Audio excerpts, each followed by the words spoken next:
So, let's talk about the Klee banner and the Klee weapon banner that's going to be coming out tomorrow, which I thought was going to be today, but turns out it is actually just tomorrow, so that's pretty cool. But let's talk about those two banners that are coming out tomorrow, and whether or not they should be pulled on, because they're interesting, and I got a lot of things I want to say about them. So, if you guys enjoyed today's video and you want to support me, always feel free to sub.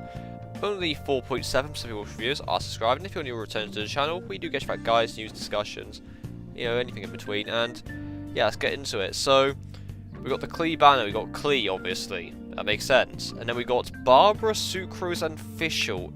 Interesting choice of characters there, because there's been characters that I've gone on for longer without, you know, being on the banner, like Bennett, Zhang Ling even, yeah, that's been a while, Ningguang.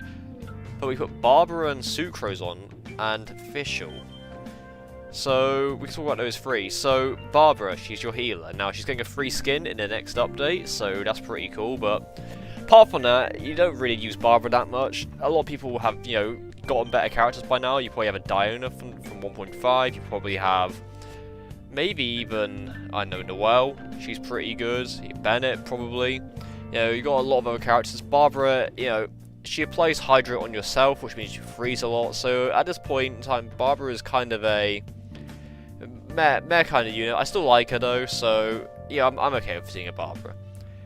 Sucrose can enable some of the highest damage numbers in the game. You put sacrificial fragments on her and you're completely done with her, because she can just give elemental mastery to the rest of your team. So yeah, Sucrose is great. She enables some ridiculously high damage numbers because you need elemental mastery to do high reaction damage, and that's why a lot of people like to run Sucrose. And Fischl, the presenting of Ursulung herself.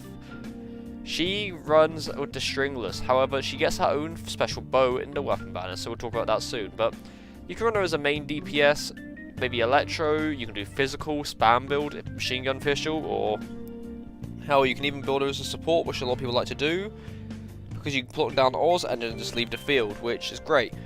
And obviously, you know, you got Klee. Klee's a 5-star Pyro Catalyst user. If you want one of those, you know, she's pretty good, but obviously we've had Yanfei, and with Klee you need a lot of animation cancelled to get her maximum damage, so it depends if you want Klee. I mean, get Klee if you like her, you know, there's nothing stopping you. I'd say go with who you like over what the meta is, because you don't need, you know, characters to beat the game.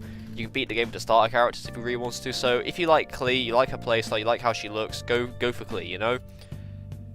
But let's look at the weapons. Lost Prayer to the Sacred Winds, really good on Klee. Skyward Pride, that's going to be really good on Kazuha when he comes out. Mitternachtz Waltz, that's Fischl signature bro, yeah. Lion's Roar, that is an attack percent sword, really good on Kaching. Favonius Lance, alright. The Widsith, you know, really good catalyst, and the bell, absolute garbage, don't even pull for it. But I'll show off what the weapons do more in full. So Lost Prayer to the Sacred Winds, it's your average catalyst. It's really good.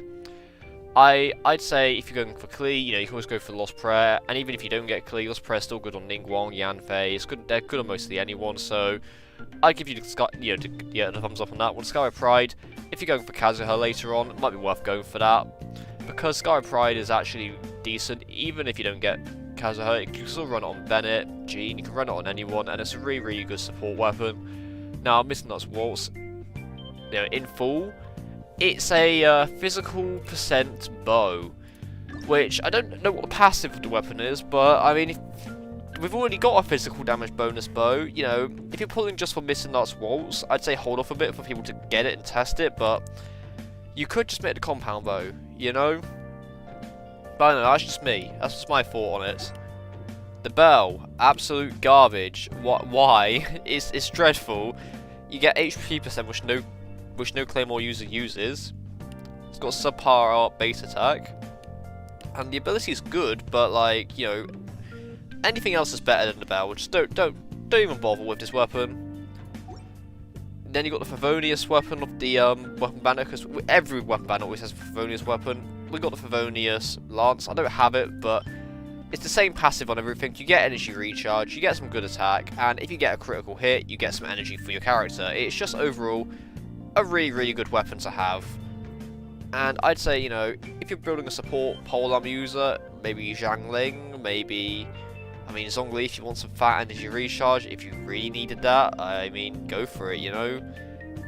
It actually be really good on Rosaria too, now I think about it. building with support Rosaria.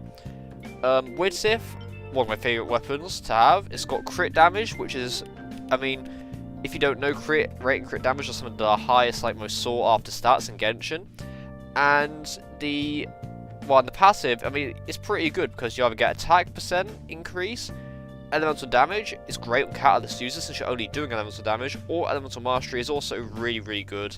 Maybe not so good on the characters like, you know, Ningguang, for example, but if you're running like Hydro, Pyro, Cryo, elemental mastery is actually really nice to have. So the Widsith, very, very nice. I like it a lot. And I think that's about every weapon that's on the banner. Oh yeah, apart from Lion's Roar. Lion's Roar, that's a weapon for Kaching, but hey, if you already got Kaching, you might as well just go for the Black Sword anyways. But it's an attack percent weapon that does extra damage if they're inflicted with Electro or Pyro, I think. I can't remember off the top of my head the other element, but it's very, very similar to like the Dragon's Bane effect, just flip some of the elements around. It's decent on Kaching. It's one of her best weapons for it, it's a 4-star. But hey, if you need the attack percent sword for Jean, I mean, yeah, you can go for it. But let me know down below what you guys think about the banners. I think the banners are actually pretty good, personally. But I don't know if I'm going to pull on them though, because I'm saving ever since I've seen those Inazuma characters announced. I don't need Klee. I've got Yanfei already. Now, Kazuha's going to be something that I'll think about when he comes out, but apart from that, you know, I hope you're having a great day wherever you are. I've realised I need to do every story quest in the game to unlock the island, so I might have to grind that either today or tomorrow on stream, so I can unlock the islands and actually enjoy the quest, because I didn't know you had to do the Klee quest to be able to do it. So yeah, I hope you're all having a great day wherever you are. Take care, and I'll see you guys in another video really, really soon. Have a lovely day, everyone.